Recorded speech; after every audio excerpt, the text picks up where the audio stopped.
قبائل میں اتنا جوش پیدا کر دیا گیا تھا کہ فوج در فوج لوگ مدینے کو گھیر رہے تھے اور اسلام کا نام مٹانے کے لیے تیار کھڑے تھے۔ ایسے شدید اور خوفناک وقت میں بھی حضرت ابو بکر صدیق رضی اللہ تعالیٰ عنہ نے اپنے مجاہدین کو یہ ہدایت دی کہ اگر تمہیں خدا فتح نصیب کرے، اور یقیناً تمہیں خدا فتح نصیب کرے گا، تو جو لوگ محمد مصطفیٰ صلی اللہ علیہ وآلہ وسلم کی قبلے کی طرف منہ کرتے ہیں ان کو کچھ نہیں کہنا، جو ہماری نماز ادا کرتے ہیں ان کو کچھ نہیں کہنا، جو ہماری زکوٰۃ ادا کرتے ہیں ان کو کچھ نہیں کہنا۔ اور کجا یہ اعلان آج حضرت ابوبکر صدیق کا نام لے کر کیا جا رہا ہے اور انہی کے حوالے سے کیا جا رہا ہے کہ جو اس قبلے کی طرف منہ کرتے ہیں ان کی گردنیں کاٹ دو جب تک وہ قبلہ نہ بدل دیں، جو اسلامی نماز ادا کرتے ہیں ان کو مار مار کے ہلاک کر دو جب تک وہ اس نماز کو ادا کرنا نہ چھوڑ دیں جو محمد مصطفیٰ کی نماز ہے، اور جو اسلامی زکوٰۃ دیتے ہیں ان کی زکوٰۃ ان کے منہ پر مارو اور وہ ہاتھ کاٹ دو ان سے وہ زکوٰۃ دینے کی کوشش کرتے ہیں۔ یہ ایک ہی اعلان ہے دونوں۔ جب قوم پاگل ہو جایا کرتی ہے تو کچھ اس کو ہوش نہیں رہتی کہ وہ کیا کر رہی ہے۔ عملا قلوب اقفالها کا منظر ہے۔ یہ تدبر نہیں کرتے قرآن پر، یا پھر ان کے دلوں پر تالے پڑ چکے ہیں۔ ایک ایسی ہی کیفیت سے آج بدقسمت پاکستان گزر رہا ہے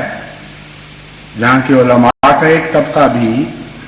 حکومت کی سربراہی اور حکومت کے سائے تلے ظالمانہ حرکتیں کرتا چلا جا رہا ہے، اور کوئی نہیں جو ان کے ہاتھ روکے، اور کوئی نہیں جو ان کو عقل دے کہ دیکھو تم اپنی ہلاکت کے سامان مت پیدا کرو۔ کلمہ مٹانے والوں کو خدا کی تقدیر ہمیشہ مٹا دیا کرتی ہے، لیکن وہ دن بدن بجائے غور کرنے کے، بجائے سمجھنے کے، بجائے بار بار تنبیہات کو سن کر ان پر عمل کرنے کے، وہ جسارت میں بڑھتے جا رہے ہیں۔ ان کے نعرے نہایت ہی ظالمانہ اور خوفناک نعرے بن چکے ہیں جن کا اسلام سے کوئی دور کا بھی تعلق باقی نہیں رہا۔ اور پھر ایسے لوگ ہیں وہ جو اپنے آقاؤں کی عزت کا بھی خیال نہیں کرتے، جن سے لے کر کھاتے ہیں ان کی بدنامی کرنے میں بھی ان کو کوئی بات نہیں۔ چنانچہ یہی علماء جو دیوبندی علماء ہیں اس وقت، جنہوں نے اپنے ہاتھ میں یہ کلمہ مٹانے کا جھنڈا اٹھایا ہوا ہے، یہ اپنی مجالس میں اپنے دوستوں کے سامنے بڑی تعلیق سے یہ باتیں کرتے ہیں کہ احمدی ہمارے سامنے کیا چیز ہے، ہمارے ساتھ مذہبی امور کی وزارت ہے، ہم جیل میں بھی ہوں تو ٹیلی فونوں پر ہمارے رابطے ہوتے ہیں وزراء سے، اور وہ ہمیں پیغام دیتے ہیں اور وہ ہمارے نائبین کے طور پر کام کرتے ہیں۔ یہ احمدی کیا اور ان کا کلمہ کیا، یہ ان کی طاقت کی باتیں، یہ سب قصے ہیں۔ پوری حکومت کی مشینری ہمارے ساتھ ہے، اپنے فخر اپنی تعلیم میں اتنا خوف بھی نہیں کرتے، اتنی حیا بھی نہیں کرتے کہ جن کے ہاتھ سے لے کر کھا رہے ہیں ان کی عزت کا خیال کریں، ان کو کیوں بدنام کرتے ہیں۔ وہ حکومت جو ساری دنیا یہ اعلان کر رہی ہے کہ ہمارا کوئی تعلق نہیں، ہم مجبور ہیں، مولوی ہمیں تنگ کر رہا ہے، اسی حکومت کے متعلق وہی کرندے کھلم کھلا فخر سے بیان کرتے پھر رہے ہیں، اور یہ ایک عام بات پھیلتی چلی جا رہی ہے، ہر دنیا کے بندے کو معلوم، انسان کو معلوم ہوتی چلی جا رہی ہے کہ کہانی، یہ قصہ کیا ہے، یہ ڈرامہ کیا کھیلا جا رہا ہے۔ چنانچہ عجیب و غریب باتیں یہ خود مشہور کرتے ہیں، اللہ بہتر جانتا ہے اس میں کہاں تک صداقت ہے، لیکن جو کچھ پیچھے ہوتا ہے اس کو سمجھنے کے لیے یہ چابیاں ضرور تھما دیتے ہیں۔ چنانچہ اب یہ کہا جا رہا ہے کہ ہمیں تو وزارت مذہبی امور کی طرف سے باقاعدہ ہدایت ملی ہے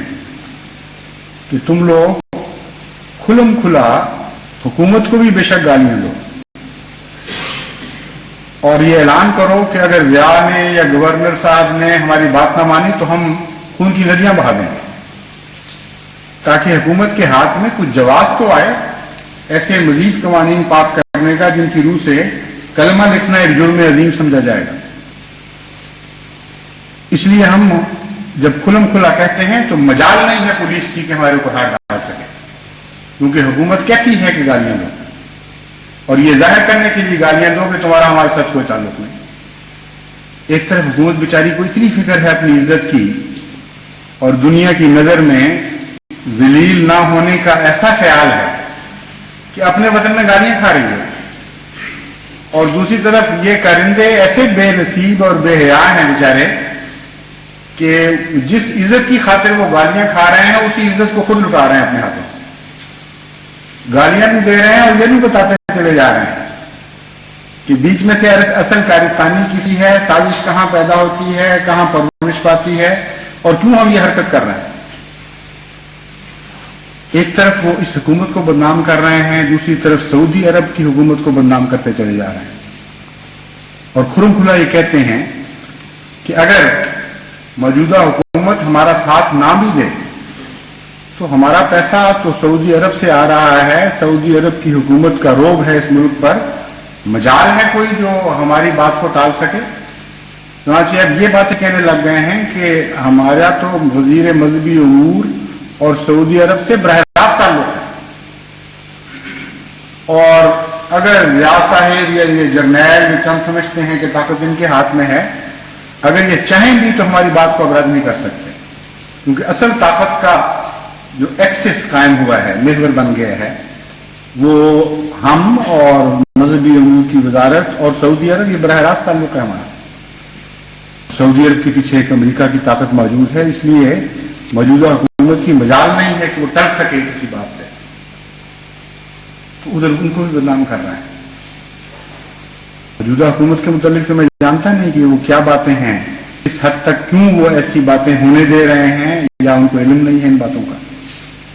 لیکن سعودی عرب کے متعلق میں تصور بھی نہیں کر سکتا کہ وہ کلمہ توحید مٹانے کی کسی سازش میں بھی شریک ہو سکتے۔ سعودی عرب کی حکومت تو وہ ہے جو اس وقت منصہ شہود پر ابھری جب شرک نے خانہ کعبہ کو چاروں طرف سے گھیر لیا تھا، جب نہایت ہی ناروا حرکتیں ہو رہی تھیں خانہ کعبہ میں جن کا اسلام سے کوئی دور کا بھی تعلق نہیں تھا، اس وقت ان کے جد امجد نے عظیم الشان کارنامہ اسلام کی خدمت کا یہ سر انجام دیا کہ مولانا عبد الوہاب کے ساتھ مل کر شرک کے کلا کما کی ایک تحریک چلائی، جس نے رفتہ رفتہ پھیلتے پھیلتے سارے عرب کو اپنی لپیٹ میں لے لیا۔ پہلے سرزمین حجاز سے وہ آواز بلند ہوئی، اور پھیلتے پھیلتے وہ حجاز کی زمین سے باہر نکل کر ارد گرد کے علاقوں میں پھیل گئی، اور اتنی عظیم الشان قوت نصیب ہوئی کلمہ توحید کے نتیجے میں کہ آج یہ جتنی دولتوں کے مالک بنے ہوئے ہیں، ساری دنیا میں جتنا ان کا نفوذ ہے، وہ تمام تر اگر یہ ادنا سا بھی غور کریں تو کلمہ توحید کی برکت سے۔ اگر توحید کی حفاظت میں یہ جہاد نہ شروع کرتے تو ناممکن تھا ان کے لیے خانہ کعبہ پر اور حجاز کی اس زمین پر قابض ہونے کا، ناممکن تھا ان کے لیے خانہ کعبہ اور حجاز کی سرزمین پر قابض ہو جاتے جہاں سے آج تیل کے چشمے ابلے ہیں۔ اور ہرگز بعید نہیں کہ اللہ جو توحید کے لیے بے انتہا غیرت رکھتا ہے، اسی ایک نیکی کے عوض میں کہ کسی زمانے میں ان لوگوں نے کلمہ توحید کے لیے سر دھڑ کی بازی لگائی تھی، آج ان کو اس قدر بے شمار دولتوں سے نوازا۔ بس کیسے ممکن ہے، کیسے ہم یقین کریں کہ سعودی عرب کا یہ خاندان جو توحید کے نام پر قائم ہوا، توحید کے نام پر اس نے جو کچھ پایا، توحیدی کی برکت اور توحیدی کی خیرات آج تک کھاتا چلا جا رہا ہے۔ آج ایسا پھرا ہو جائے گا کہ کلمہ توحید مٹانے کی سازشیں خانہ کعبہ سے اٹھیں گی، یہ ناممکن ہے۔ ہم جانتے ہیں کہ یہ جھوٹے لوگ ہیں، ہمیں تجربہ ہے کہ پاکستان کا مولوی ایک اور قسم کی مخلوق ہے، اگر ہر مولوی نہیں تو دیوبندی مولوی کے تو ہم خوب کردار پہچانتے ہیں، اتنا جھوٹ بولتے ہیں جیسے شیر مادر بچہ پیتا ہے، اس طرح جھوٹ پہ جھوٹ بولتے چلے جاتے ہیں۔ کسی نے منیر انکوائری رپورٹ پڑھی ہو تو وہ ان کے کردار کو شاید پہچان سکے. اب پڑھ کے دیکھیں کس طرح منیر اور جسٹس منیر اور جسٹس کیانی جو احمدی نہیں تھے اور بڑے عظیم الشان جج تھے، ان کی عدالت کے قصے آج تک مشہور ہیں. ساری دنیا میں ان کی قوت انصاف اور عدلیہ معاملات میں علم کی شہرت ہے.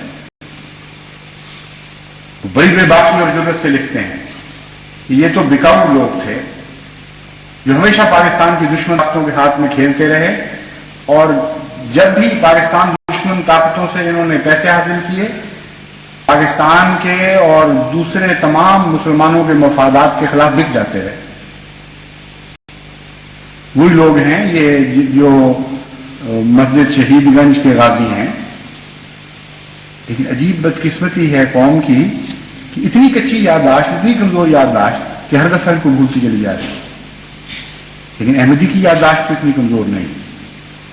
اس لیے کسی قیمت پر میں یہ ماننے کے لیے تیار نہیں کہ سعودی عرب توحید، کلمہ توحید کو مٹانے کی سازش میں ان کی پشت پناہی کر رہا ہو.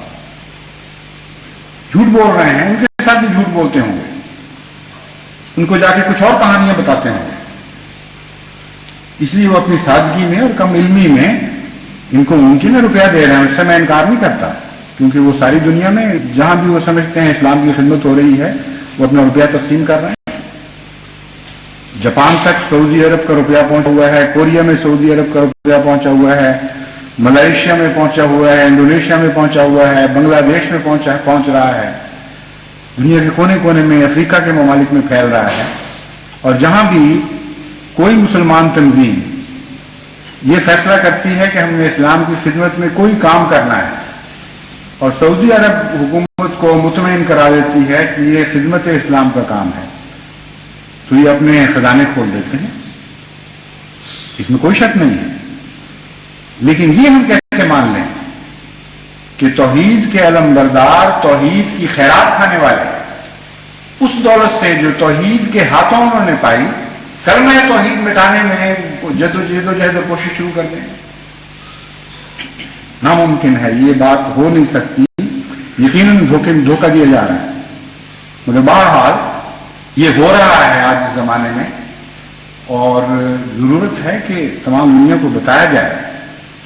کہ اس وقت کیا شکل بن رہی ہے پاکستان کی. یقیناً یہ پاکستان کو مٹانے اور صفحہ ہستی سے ہمیشہ کے لیے نابود کرنے کی ایک نہایت ہی شیطانی چال ہے. کیونکہ یہ تو کوئی مسلمان کمزور سے کمزور بھی ہو، اتنا علم تو اس کو بھی ہونا چاہیے کہ کلمہ توحید کو مٹانے کی سازش کو خدا کبھی پنپنے نہیں دے سکتا،